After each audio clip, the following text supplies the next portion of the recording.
camera. All right, so we are live. Let's do the intro.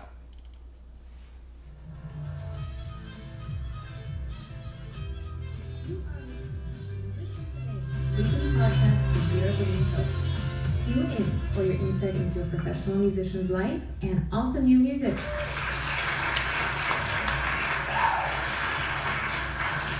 Hello everyone, and welcome to another episode of Musician Today.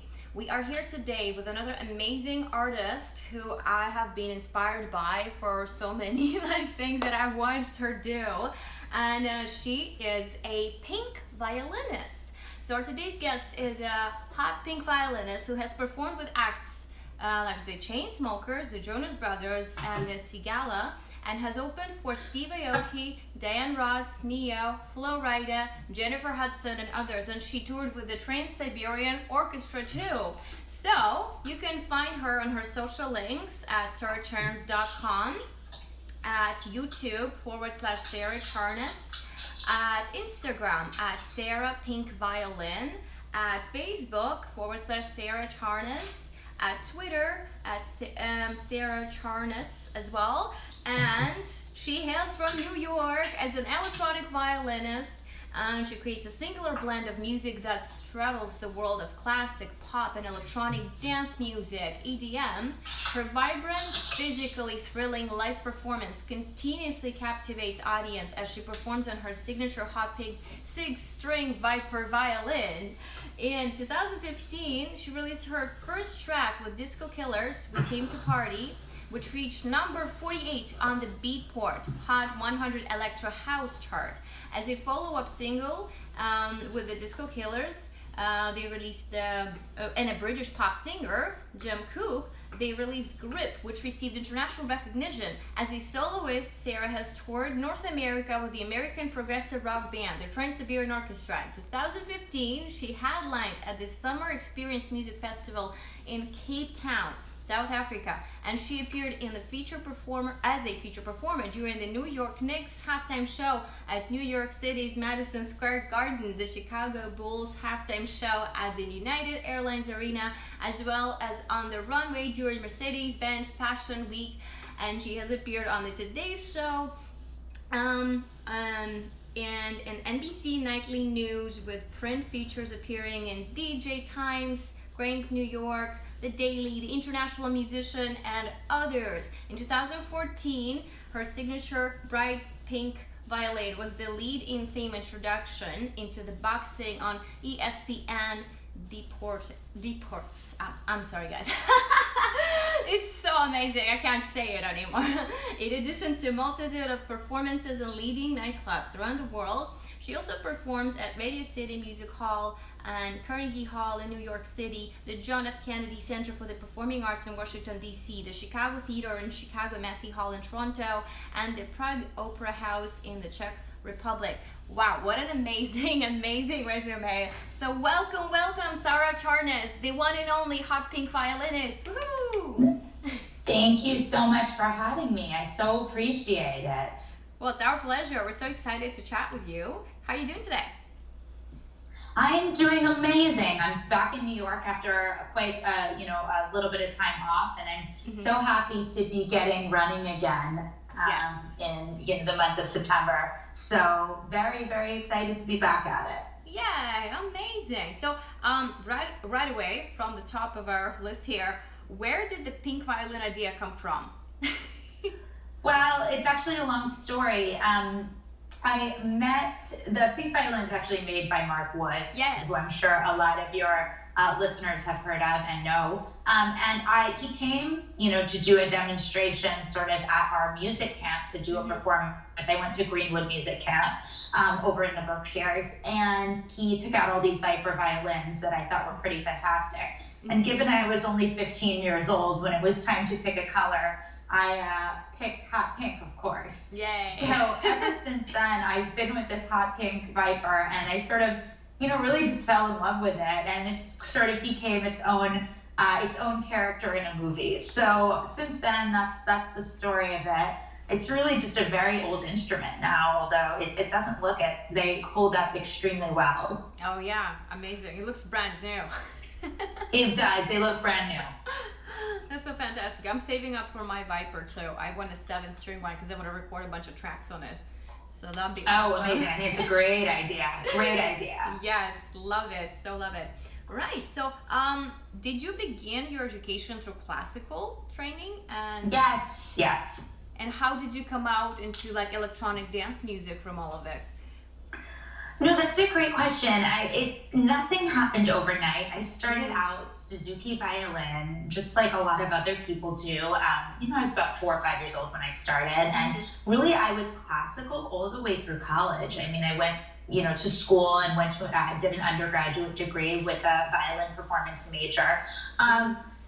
But after I met Mark and got my Viper about 15 years old, I really sort of opened my eyes to what was possible on the violin, that I didn't just have to play Mozart, Bach, Beethoven, the great composers.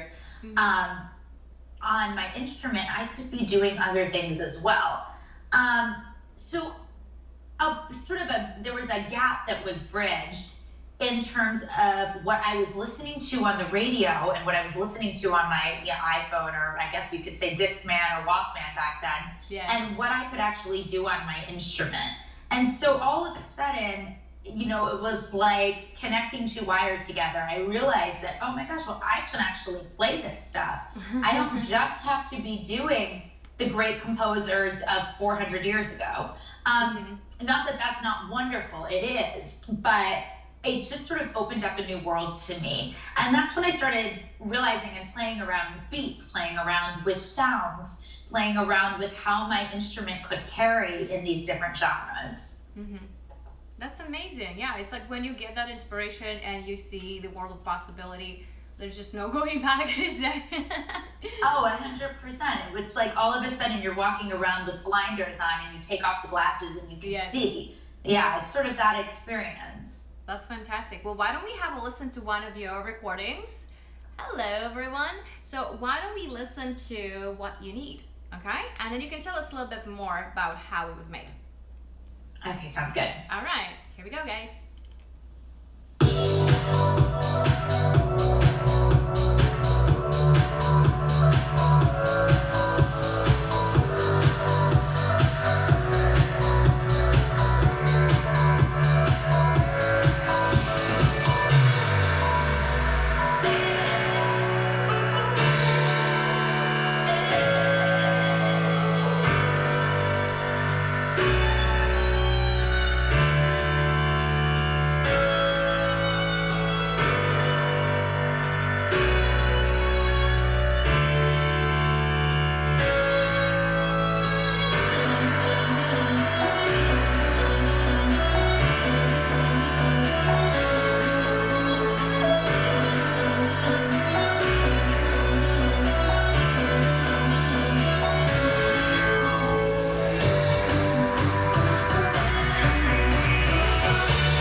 cool. So high energy, and that Thank makes you you. just want to get up and go.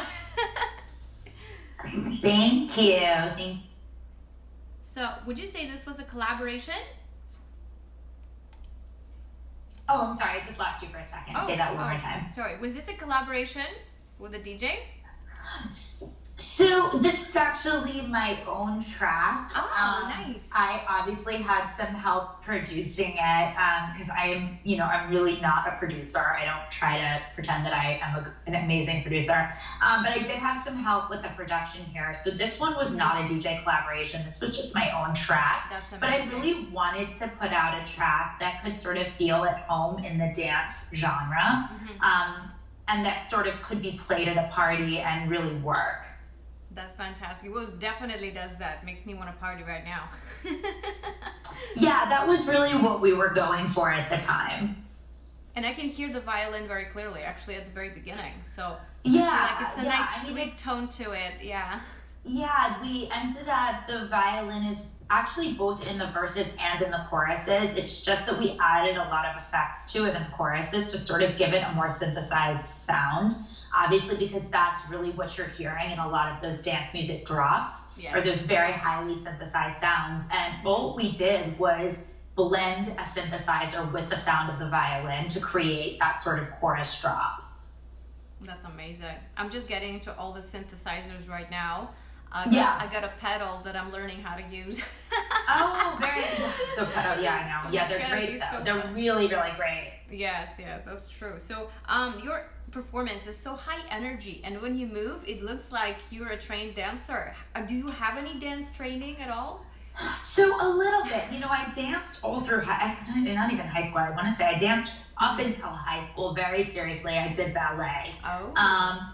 But after that, you really didn't dance a lot. Like I sort of had to choose between dance and music and what I was going to focus my attention on. And because I was such a serious ballet dancer, I really felt like it was either all or none with it. For me, I didn't know how to sort of do ballet halfway. So I really chose music and decided to run with that. I felt that it was going to have a longer shelf life for me than dance, which obviously the career of a dancer is very short. So but I would say I have a limited dance experience, certainly not a professional dancer by any stretch of the imagination. But lots of people aren't professional dancers and still like to move and move well. And so I would say I would hope that I move somewhat well, although I'm sure I have my awkward moments as well. It looks Everyone great. does. You look so confident on heels. Oh, that was a work in progress, though. That took a long time. People often ask me to wear like stilettos, and I explain to them, well, look, if you want me to dance this move, it's not gonna work. It's gonna look different, right? So sometimes really hard to dance in heels. Even for me, I feel like it's so much easier just to be barefoot, which I prefer. Yes, me too. High five to that. Amazing. So, ever since you got your Mark Wood instrument, everything changed, and like I love what you're doing. Absolutely love it. What could you say to us? Like, how did being in the community of Viper sort of affected you? How would you explain your experience with working with Mark Wood as well? Well, it's been really amazing. I mean, what Mark is doing is really unique. I don't know anybody that really is doing what he's doing to the level that he's doing it. Mark is really a teaching artist as well as a player, and he's inspiring so many young musicians to take their instruments out of the classical genre and include other genres as a part of their training. And so obviously he started the program Electrifying Strings, which when you interview him, you'll hear a lot more about. Yes. And I came on a number of years ago to work with Electrifying Strings as a teaching artist. And we go, from school to school and community to community, I should say. And we work with young orchestras, young high school and middle school orchestras. And, it's really been amazing to work with Mark to see how effective he is in inspiring mass quantity young players. I mean, he is on the road every day with us, and he's reaching so many young kids and inspiring young kids to continue with these instruments. Because I think what happens is that there is this disconnect between what these kids are doing in orchestra and what they're listening to on the radio and what they're listening to when they go home at night. And he's trying to just bridge the gap between what these kids are doing on their instruments at school and what they're doing on their own. And I think that's what's really incredible, is that he is opening their eyes to what they can do on their instruments. And that's what's so incredible to me about, being able to work with him, is just to see how many kids are now continuing to play because they feel like they can play the music that they want to be playing and not just what they're told to play and not just what's on the page. So I think that, that for me has been a real treat, just to be able to reach so many young musicians. Absolutely. I completely support that. And I see that shift and that gap as well in my students. I often get students who come into lessons with me and they say, I've played classical for this and this, but I really want to do something more interesting. Can you help me with that? Yeah. Absolutely. And I hear this all the time from people. I love playing Mozart and Beethoven, but I really want to play that Game of Thrones medley, or I really want to play, the latest track by Avicii. How can I do that? Or I really want to play with a track. Like, I really want to play as a part of a band, and have a drum beat going in the background. So many of these musicians have never actually played to a beat before, and it feels so cool to just have that drum beat in the background and to feel like you have a rhythm section behind you. And that, just even that simple step really hooks people, because all of a sudden they have a different feeling around them. Yes, absolutely. And there's no need to limit yourself to one or the other thing, because today you can do absolutely anything.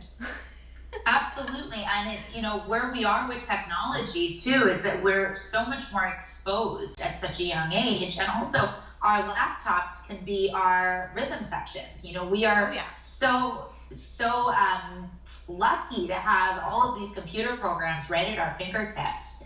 And so it's really easy to, even if you don't have a live rhythm section, you can create one. So it's really amazing. It is. Absolutely. So I'm all for progressive learning. Yes. No, me too. Being independent from, spending hours and hours and trying to find this piece of music, you can absolutely create your own. Exactly. And I think that's also a huge experience for a lot of these kids, is everybody's so used to you using music and to having your eyes be so focused on the black dots in front of you. Yeah. It's really incredible to watch what happens when students all of a sudden look up from their music and they don't feel dependent on the page. Right. I almost never use music anymore, and it's so liberating. I agree, because it creates this free space between you and your audience, like you're having a conversation instead of you hiding behind the shield of it's so funny you say that, because I had a gig that I played last night. It was quite a cool gig. I got to put together all these arrangements, all these rock arrangements and pop arrangements, and I played on this job last night that I actually really had fun doing. But everything was with music, and it was so stressful to feel like I had to, really couldn't look up because I was paying such close attention to what was on the page. It was actually quite a stressful job for me, because I really felt like my head was buried into my iPad and I couldn't look up or I would make a mistake. So while music definitely has its place and you need it at times, I also really appreciate not having it. Yes, I agree completely, because it allows you to be more free and to actually pay attention to your surrounding and to your bandmates and communicate. That's of course. Very important in any performance. That's what it's all about. It's about communication and that emotion that you're conveying. Of course, absolutely. All right, speaking of emotion, let's listen to one more song. So this is a collaboration with Disco Killers, and it's called A Beautiful Life. Yay, so let's have a listen.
beautiful life after listening to your song.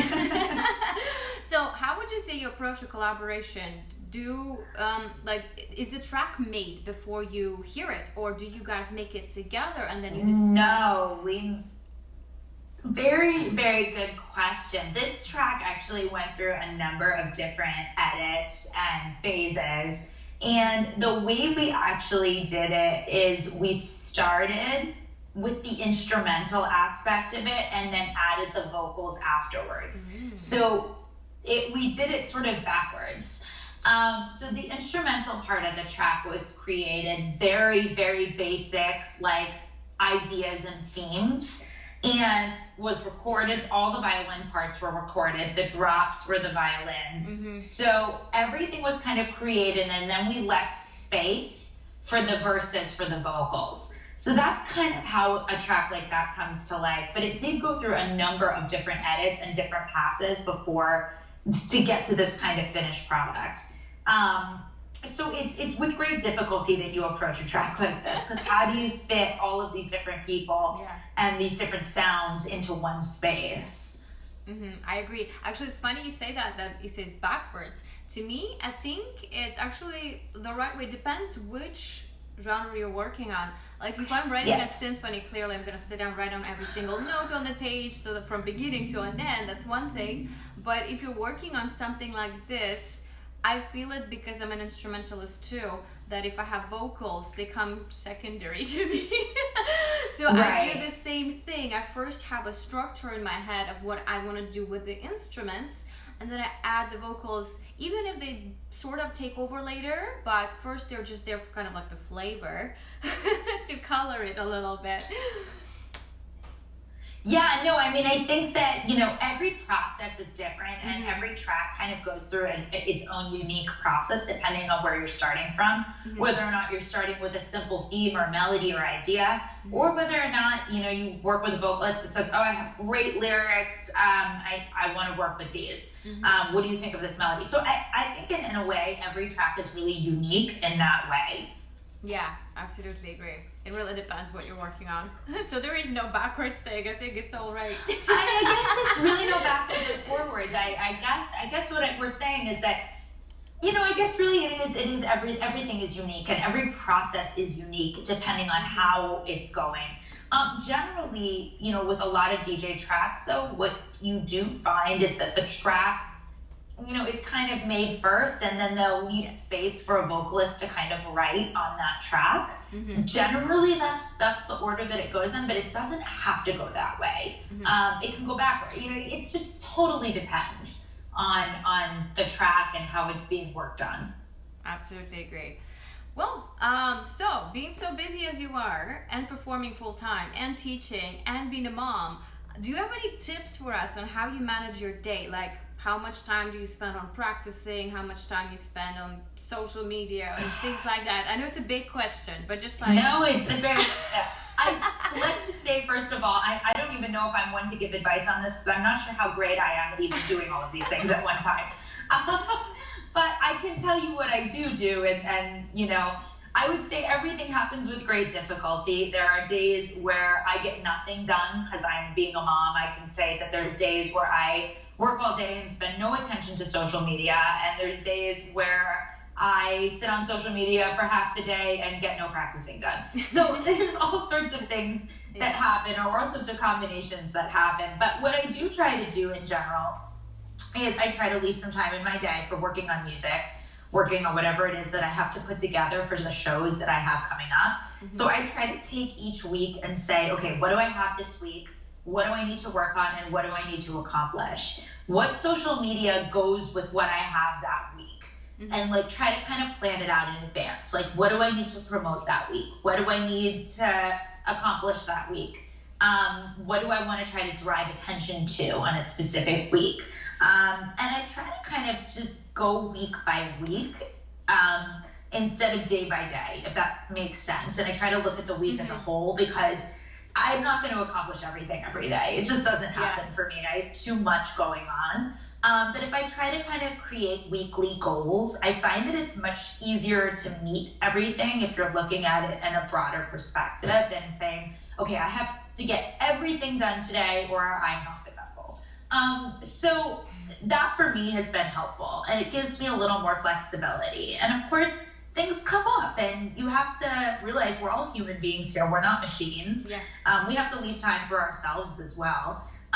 So I think, just being a little bit broader in terms of how you look at your time for me has been an extremely helpful way of doing things. That's true. I absolutely agree. I listen to Gary Vee. I love him, by the way. And he often says that most people think short term. They do not have a bigger picture, and that's trouble, because that gets you into this mindset that if you don't have it now, you can't have it.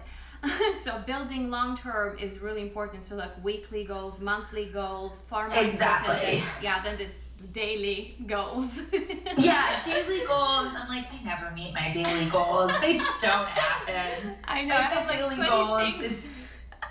It's tricky. And all these things, I think the other thing is that things pop up. You'll think you're going to get something done today, but then something gets in the way.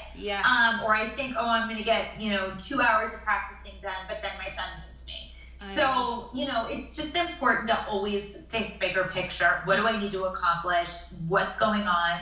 And for me, having deadlines is always really important. If I have a deadline, I'm going to make it happen. If there's no deadline, or there's no show, or there's no something to get ready for, I find it just extremely hard to get into the practice room. And that's just because my time is so limited. Completely understand. But everybody is different, and of course everybody's schedule is different. So if you're a student, it is really important to allow more time during your day to practice.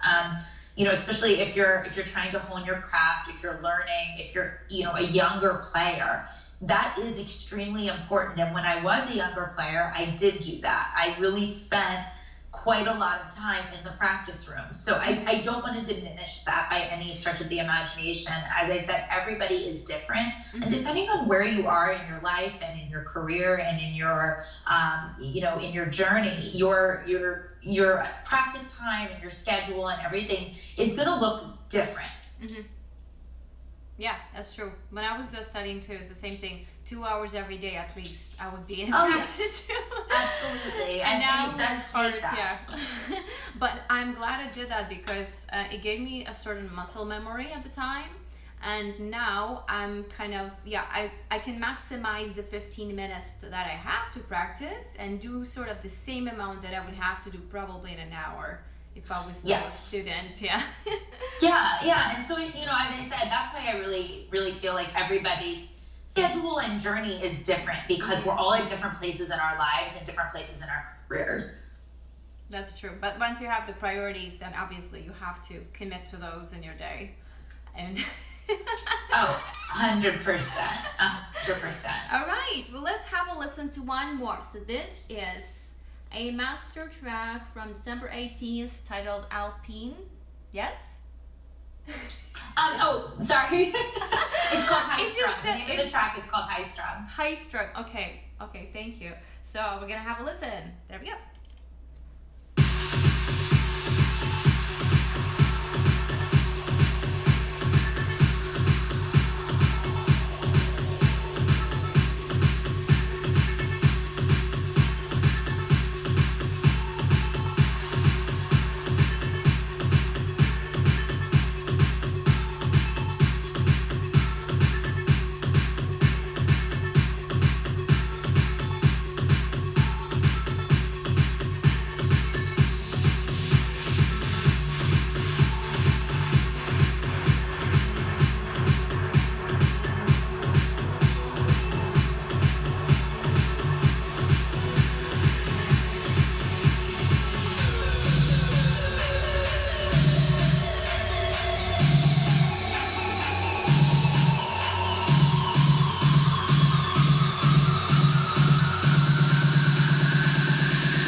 so glad we ended with this one. It's gonna give me energy for the rest of my Thank week. you. Oh, Love good. it. I'm so glad. Love it, love it. So it's so important to play the stuff you love because it just boosts your mood so much and you're just able to do so many more things. Oh, thank you.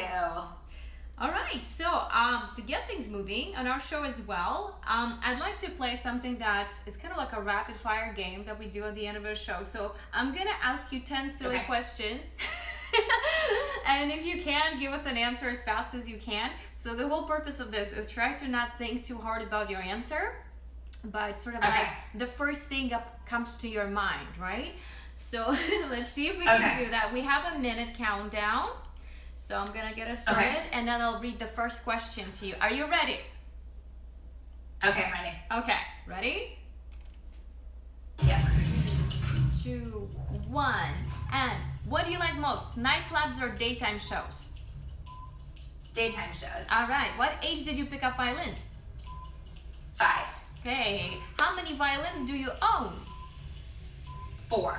Awesome. Violin, acoustic or electric? Electric. Yay. What motivates you? Other people. All right. Which YouTuber you just can't stop watching? Oh. I don't know. That's a hard one, okay? Okay. That's a really hard one. I don't know. Yeah. I don't know Your the answer to favorite that. songs Okay, to cover. Your favorite songs to cover. 3. Name 3. Oh, anything by Avicii, who I adore. Anything by oh, what do I love? Oh, this is so hard. I know. I can't believe you're doing this to me. Okay. Oh my God. Name 3 people you admire. What'd you say? Name 3 people you admire. Oh no, we're out of time. Oh no. Oh, it's gosh. okay. It's okay. I'm so bad at this. It's okay. We can finish the questions anyway. Name we'll 3 do them people. anyway. Name 3 people you admire from the top of your head. Oh, okay. I'm gonna say Madonna.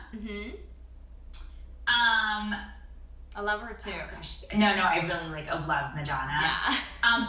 I was gonna say a cross between Madonna, the Dalai Lama, and my parents. Nice. Okay, then dogs or cats? Dogs. All right. Name 3 violinists you follow on Instagram.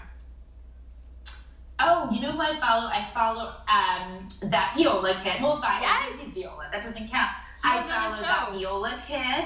I follow Esther Abrami. Am I saying her last name right? I think so. Okay, I didn't want to butcher her name. Yeah.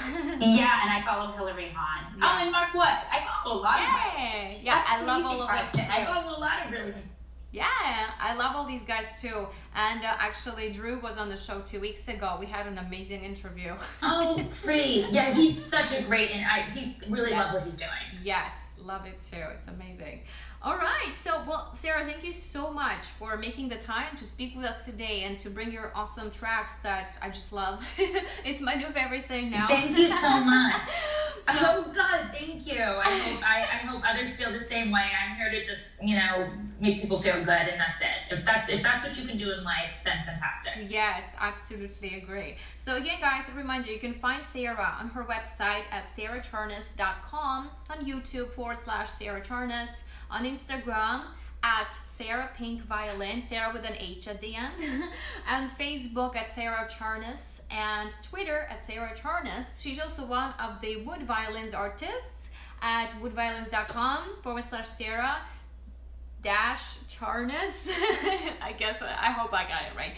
And what I would like to also know before we leave is if you have something, maybe one piece of advice for a young musician starting in the world of sort of modern violin, what would you tell them, sort of the main thing to pay attention at in today's world? What would you leave us with, sort of like a piece of wisdom?